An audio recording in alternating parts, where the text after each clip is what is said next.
ओम शांति। 13 मार्च 2024। बाबा के महावाक्य।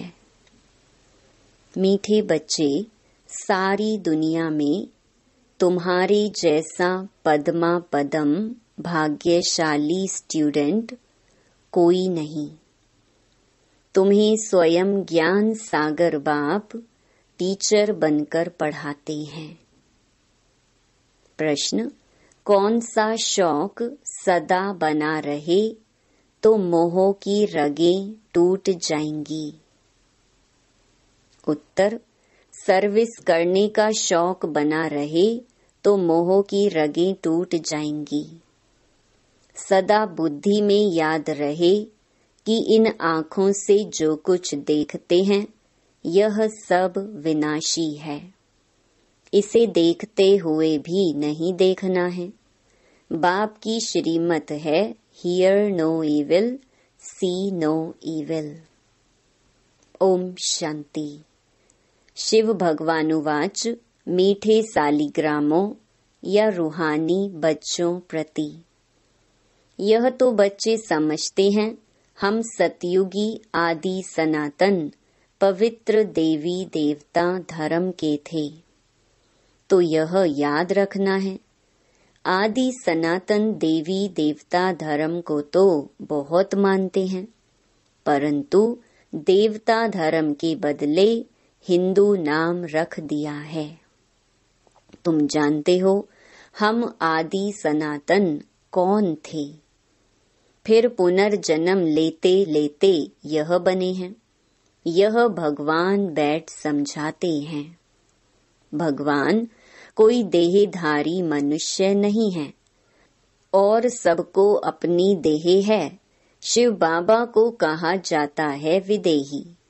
उनको अपनी देह नहीं है और सबको अपनी देह है, तो अपने को भी ऐसा विदेही समझना कितना मीठा लगता है।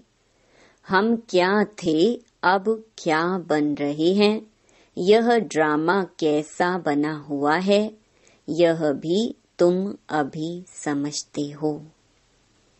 यह देवी देवता धर्म ही पवित्र गृहस्थ आश्रम था, अभी आश्रम नहीं है। तुम जानते हो अभी हम आदि सनातन देवी देवता धर्म की स्थापना कर रहे हैं। हिंदू नाम तो अभी रखा है, आदि सनातन हिंदू धर्म तो है नहीं।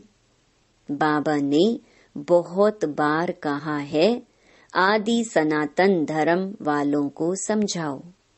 बोलो, इसमें लिखो आदि सनातन देवी देवता पवित्र धर्म के हो या हिंदू धर्म के हो, तो उनको 84 जन्मों का मालूम पड़े। यह नॉलेज तो बहुत सहज है, सिर्फ लाखों वर्ष कहने से मनुष्य मूंझ पड़ते हैं। यह भी ड्रामा में नोंद है। सतो प्रधान से तमो प्रधान बनने का भी ड्रामा में पार्ट है। देवता धर्म वाले ही 84 जन्म लेते लेते कितने छीछी बन पड़े हैं। पहले भारत कितना ऊंच था, भारत की ही महिमा करनी चाहिए। अब फिर तमो प्रधान से सतो प्रधान, पुरानी दुनिया से नई दुनिया जरूर बननी है। आगे चलकर तुम्हारी बात को समझेंगे जरूर। बोलो, घोर नींद से जागो। बाप और वर्षे को याद करो। तुम बच्चों को सारा दिन खुशी रहनी चाहिए। सारी दुनिया में, सारे भारत में तुम्हारे जैसे पद्मा पदम भाग्यशाली स्टूडेंट कोई नहीं। समझते हो जो हम थे वही फिर बनेंगे, छांट करके फिर वही निकलेंगे। इसमें तुम मूंझो मत। प्रदर्शनी में थोड़ा भी सुनकर आते हैं तो वह भी प्रजा बनती जाती है, क्योंकि अविनाशी ज्ञान धन का तो विनाश नहीं होता है। दिन प्रतिदिन तुम्हारी संस्था जोर भरती जाएगी, फिर ढेरों के ढेर तुम्हारे पास आएंगे। धीरे धीरे धर्म की स्थापना होती है। जब कोई बड़ा आदमी बाहर से आता है तो उनका मुंह देखने के लिए कितने ढेर मनुष्य जाते हैं। यहाँ तो वह बात नहीं। तुम जानते हो, इस दुनिया में जो भी चीजें हैं सब विनाशी हैं। उन्हें नहीं देखना है। सी नो इविल, यह किचड़ा तो भस्म होने वाला है। जो भी कुछ देखते हैं मनुष्य आदि समझते हैं यह तो सब कलयुगी है। तुम हो संगम युगी ब्राह्मण। संगम युग को कोई जानते नहीं। इतना सिर्फ याद करो, यह संगम युग है, अब घर जाना है। पवित्र भी जरूर बनना है। अब बाप कहते हैं, यह काम विकार आदि मध्य अंत दुख देने वाला है, इसको जीतो। विष के लिए देखो कितना तंग करते हैं। बाप कहते हैं, काम महाशत्रु है, उसको जीतना है। अब इस समय कितने ढेर मनुष्य हैं दुनिया में, तुम एक एक को कहाँ तक समझाएंगे। एक को समझाते हो तो दूसरा कहता है जादू है, फिर पढ़ाई छोड़ देते हैं।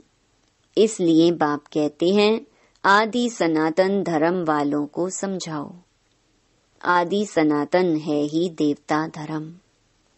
तुम समझाते हो, इन लक्ष्मी नारायण ने यह पद कैसे पाया, मनुष्य से देवता कैसे बने।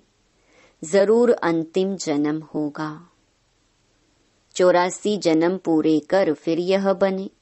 जिनको सर्विस का शौक है वह तो इसमें लगे रहते हैं और सब तरफ से मोह आदि टूट जाता है। हम इन आँखों से जो कुछ देखते हैं इनको भूलना है, जैसे कि देखते ही नहीं हैं। सी नो इविल। मनुष्य तो बंदरों का चित्र बना देते हैं, समझते कुछ भी नहीं। बच्चियां कितनी मेहनत करती हैं, बाबा उन्हें आफरीन देते हैं जो समझाकर लायक बनाती हैं। प्राइज भी उन्हों को ही मिलती है जो काम करके दिखाते हैं। तुम जानते हो बाबा हमको कितनी प्राइज देंगे। पहला नंबर है सूर्यवंशी राजधानी का प्राइज। सेकंड नंबर है चंद्रवंशी की प्राइज। नंबर वार तो होते ही हैं। भक्ति मार्ग के शास्त्र भी कितने बैठ बनाते हैं। अब बाप समझाते हैं, इन शास्त्र पढ़ने यज्ञ तप करने से मेरे से कोई मिलता नहीं है। दिन प्रतिदिन कितने पाप आत्मा बनते जाते हैं, पुण्य आत्मा कोई बन न सके। बाप ही आकर पुण्य आत्मा बनाते हैं। एक है हद का दान पुण्य, दूसरा है बेहद का। भक्ति मार्ग में इनडायरेक्ट ईश्वर अर्थ दान पुण्य करते हैं, परंतु ईश्वर किसको कहा जाता है यह जानते ही नहीं। अभी तुम जानते हो। तुम कहते हो कि शिव बाबा ही हमको क्या से क्या बनाते हैं। भगवान तो एक ही है। उनको फिर सर्वव्यापी कह दिया है, तो उनको समझाना चाहिए कि यह तुम लोगों ने क्या किया है। तुम्हारे पास आते भी हैं, थोड़ा सुनकर बाहर गए, खलास। यहाँ की यहाँ रही, सब भूल जाता है। तुमको कहते हैं ज्ञान बहुत अच्छा है, हम फिर आएंगे, परंतु मोह की रगे टूटती नहीं है। मोहजीत राजा की कथा कितनी अच्छी है। मोहजीत राजा फर्स्ट क्लास, यह लक्ष्मी नारायण है, परंतु मनुष्य समझते ही नहीं। वंडर है। रावण राज्य में सीढ़ी उतरते एकदम नीचे गिर जाते हैं। बच्चों का खेल होता है ना, ऊपर जाकर फिर नीचे गिरते हैं। तुम्हारा भी खेल बहुत सहज है। बाप कहते हैं, अच्छी रीति धारणा करो, कोई छीछी काम नहीं करो। बाप कहते हैं, मैं बीज रूप सत चित आनंद स्वरूप हूँ। ज्ञान का सागर हूँ। अब ज्ञान का सागर ऊपर बैठा रहेगा क्या? जरूर कभी आकर ज्ञान दिया होगा। ज्ञान क्या चीज है यह भी किसको मालूम नहीं है। अब बाप कहते हैं मैं तुमको पढ़ाने आता हूँ तो रेगुलर पढ़ना चाहिए। एक दिन भी पढ़ाई मिस नहीं करनी चाहिए। कोई ना कोई पॉइंट जरूर अच्छी मिलेगी। मुरली नहीं पढ़ेंगे तो जरूर पॉइंट्स मिस हो जाएंगी। अथाह पॉइंट्स हैं। यह भी तुमको समझाना है कि तुम भारतवासी आदि सनातन देवी देवता धर्म के थे। अभी कितने ढेर धर्म हैं। फिर हिस्ट्री मस्ट रिपीट। यह चढ़ने और उतरने की सीढ़ी है। जैसे जिन्न को हुक्म दिया सीढ़ी उतरो और चढ़ो। तुम सब जिन्न हो ना। 84 की सीढ़ी चढ़ते हो फिर उतरते हो। कितने ढेर मनुष्य हैं। हरेक को कितना पार्ट बजाना होता है। बच्चों को तो बड़ा वंडर लगना चाहिए। तुमको बेहद के नाटक की पूरी पहचान मिली है। सारी सृष्टि के आदि मध्य अंत को अभी तुम ही जानते हो। कोई भी मनुष्य नहीं जान सकते हैं। सतयुग में किसके मुख द्वारा कोई भी कुवचन नहीं निकलते हैं। यहाँ तो एक दो को गाली देते रहते हैं। यह है विषय वैतरणी नदी रौरव नर्क। सभी मनुष्य रौरव नर्क में पड़े हैं। यहाँ तो है यथा राजा रानी तथा प्रजा। तुम्हारी विजय होनी है अंत में। जब समझेंगे आदि सनातन देवी देवता धर्म की स्थापना किसने की। यही पहले नंबर की मुख्य बात है जो कोई नहीं जानते। बाप कहते हैं मैं तो हूँ ही गरीब निवाज। यह पिछाड़ी को समझेंगे जब टू लेट हो जाते हैं। अब तुमको तीसरा नेत्र मिला है। स्वीट घर और स्वीट राजाई बुद्धि में याद है। बाप कहते हैं अब शांति धाम सुख धाम में जाना है। तुमने जो पार्ट बजाया अब बुद्धि में तो आता है ना। और सब मरे पड़े हैं सिवाय तुम ब्राह्मणों के। ब्राह्मण ही खड़े हो जाएंगे। ब्राह्मण ही सो देवता बनते हैं। यह एक धर्म स्थापन हो रहा है। और धर्म कैसे स्थापन होते हैं यह भी बुद्धि में है। समझाने वाला एक बाप है। ऐसे बाप को घड़ी घड़ी याद करना चाहिए। धंधा आदि भल करो सिर्फ पवित्र बनो। आदि सनातन देवी देवता धर्म पवित्र था। अब फिर पवित्र बनना है। चलते फिरते मुझ बाप को याद करो तो तुम सतो प्रधान बन जाएंगे। ताकत तब आएगी जब सतो प्रधान बनेंगे। सिवाय याद की यात्रा तुम ऊंच ते ऊंच पद कभी भी पा नहीं सकते हो। जब सतो प्रधान तक पहुंचेंगे तब ही पाप कटेंगे। यह है योग अग्नि। यह अक्षर गीता के हैं। योग योग कह माथा मारते हैं। विलायत से भी फंसाकर ले आते हैं योग सिखाने के लिए। अब जब तुम्हारी बात कोई समझे। परमात्मा सुप्रीम सोल तो एक ही है। वही आकर सबको सुप्रीम बनाते हैं। एक दिन अखबार वाले ऐसी ऐसी बातें डालेंगे। यह तो बरोबर है।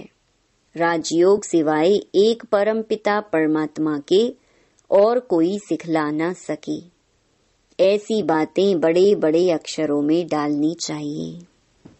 अच्छा, मीठे मीठे सिकिलधे बच्चों प्रति मात पिता बाप दादा का याद प्यार और गुड मॉर्निंग।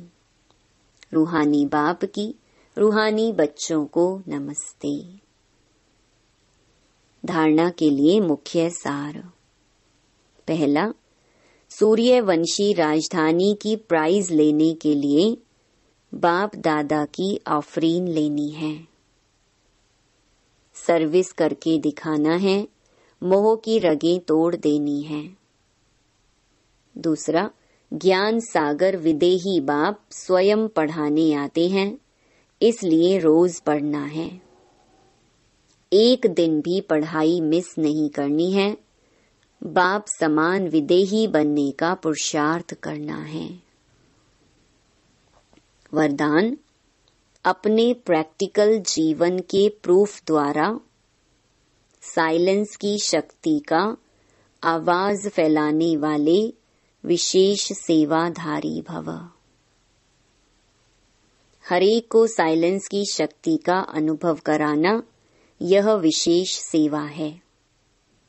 जैसे साइंस की पावर नामी ग्रामी है, ऐसे साइलेंस पावर नामी ग्रामी हो जाए। सबके मुख से आवाज निकले कि साइलेंस पावर साइंस से भी ऊंची है। वह दिन भी आना है। साइलेंस के पावर की प्रत्यक्षता अर्थात बाप की प्रत्यक्षता।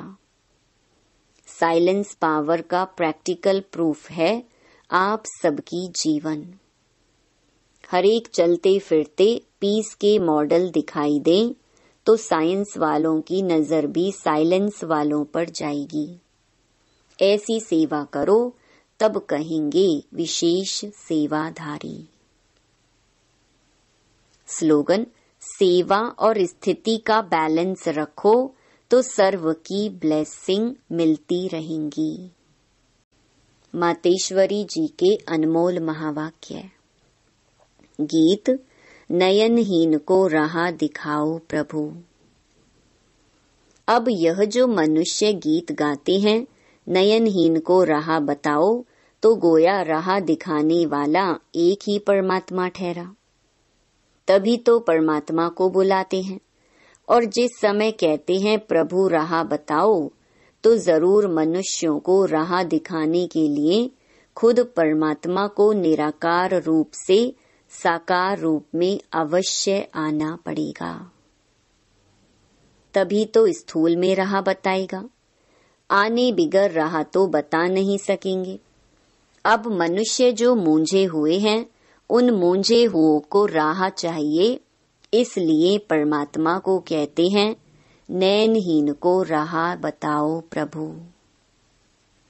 इसको ही फिर खिवैया भी कहा जाता है, जो उस पार अथवा इन 5 तत्वों की जो बनी हुई सृष्टि है, इससे पार कर उस पार अर्थात 5 तत्वों से पार जो छठा तत्व अखंड ज्योति महतत्व है, उसमें ले चलेगा।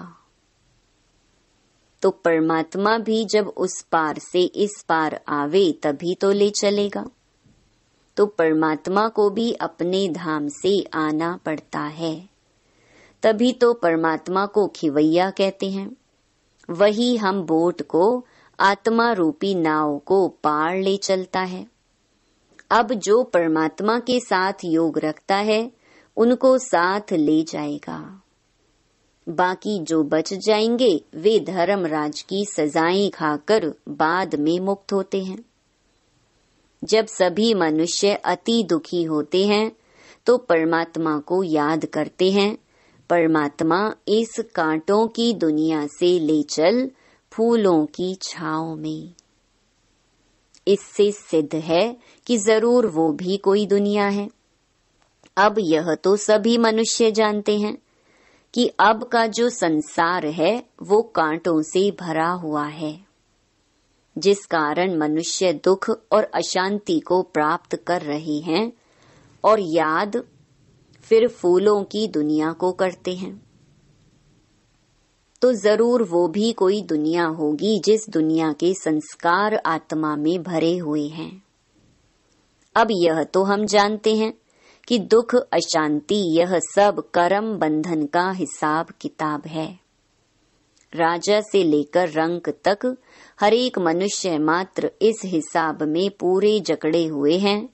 इसलिए परमात्मा तो खुद कहता है, अब का संसार कलयुग है, तो वो सारा कर्म बंधन का बना हुआ है और आगे का संसार सतयुग था, जिसको फूलों की दुनिया कहते हैं।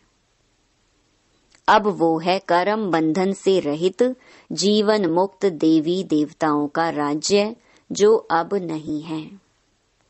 अब यह जो हम जीवन मुक्त कहते हैं, तो इसका मतलब यह नहीं कि हम कोई देह से मुक्त थे। उन्हों को कोई देह का भान नहीं था, मगर वो देह में होते हुए भी दुख को प्राप्त नहीं करते थे। गोया वहाँ कोई भी कर्म बंधन का मामला नहीं है। वो जीवन लेते, जीवन छोड़ते, आदि मध्य अंत सुख को प्राप्त करते थे। तो जीवन मुक्ति का मतलब है जीवन होते कर्मातीत। अब यह सारी दुनिया 5 विकारों में पूरी जकड़ी हुई है, मानो 5 विकारों का पूरा पूरा वास है। परंतु मनुष्य में इतनी ताकत नहीं है जो इन 5 भूतों को जीत सके। तब ही परमात्मा खुद आकर हमें 5 भूतों से छुड़ाते हैं और भविष्य प्रारब्ध देवी देवता पद प्राप्त कराते हैं। अच्छा, ओम शांति।